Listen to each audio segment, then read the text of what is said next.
21 नवंबर 2025 की दोपहर दुनिया की सबसे बड़ी दुबई एयर शो में सबसे बड़ा हादसा हुआ जिसने हर किसी को हैरान कर दिया, जिसका केंद्र था भारत का स्वदेशी तेजस लड़ाकू विमान। तेजस विमान अपने प्रदर्शन के दौरान अचानक ऊंचाई खो बैठा और भयानक क्रैश हो गया। इस दुर्घटना में भारत के बहादुर विंग कमांडर नमन सयाल शहीद हो गए। वह अपनी जान गंवाने वाले देश के गौरव थे।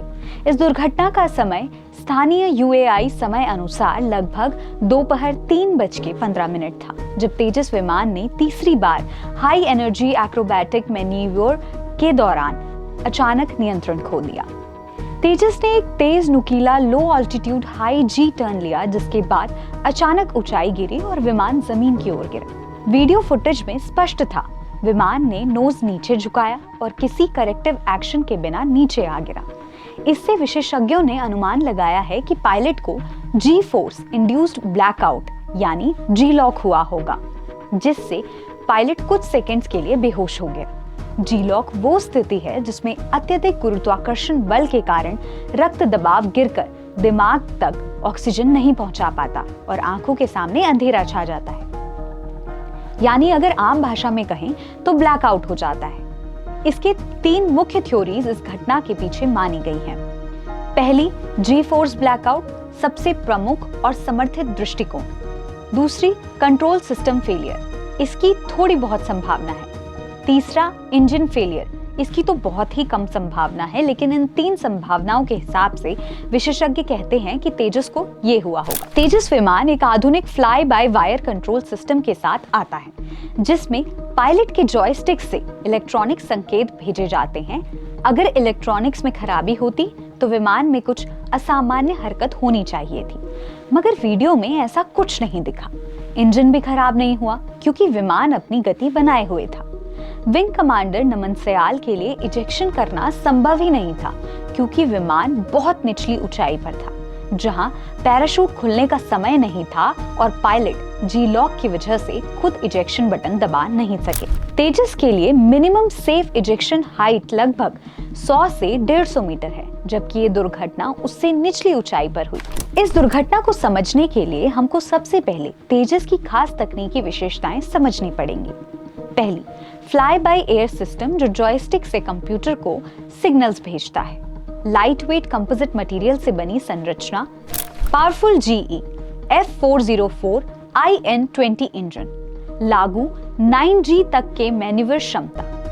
यही तकनीक तेजस को बहुत एजाइल बनाती है, लेकिन पायलट पर भारी जी फोर्स का दबाव बनाती है, जिससे जी लॉक का खतरा बनता है। अब इस जी लॉक से बचने के लिए पायलट्स क्या कर सकते हैं?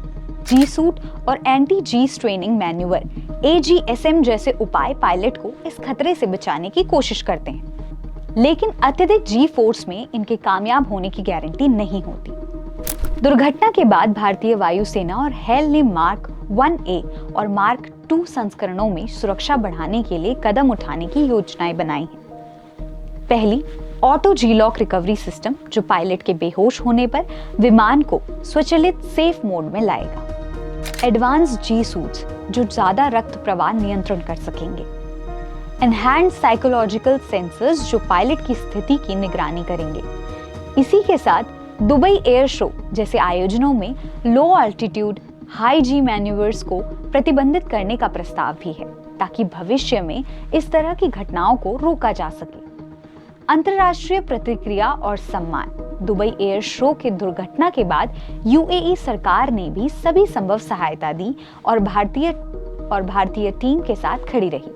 अमेरिका, रूस, फ्रांस, इजराइल सहित कई देशों ने विंग कमांडर नमन सयाल की बहादुरी की प्रशंसा की और तेजस कार्यक्रम के प्रति सम्मान व्यक्त किया। तेजस की प्रतिष्ठा पर इस दुर्घटना का कोई नकारात्मक प्रभाव नहीं पड़ा, क्योंकि ये मानव सीमा और चरम उड़ान परिस्थितियों का परिणाम था, न कि विमान दोष का। पायलट के शारीरिक और मानसिक दबाव। एयर शो की उड़ानें बहुत बेहद तनावपूर्ण होती हैं। पायलट न केवल तकनीकी परफॉर्मेंस दिखाते हैं, बल्कि मानसिक तनाव, सीमित ऊंचाई और दर्शकों की निगाहों के बीच काम करते हैं।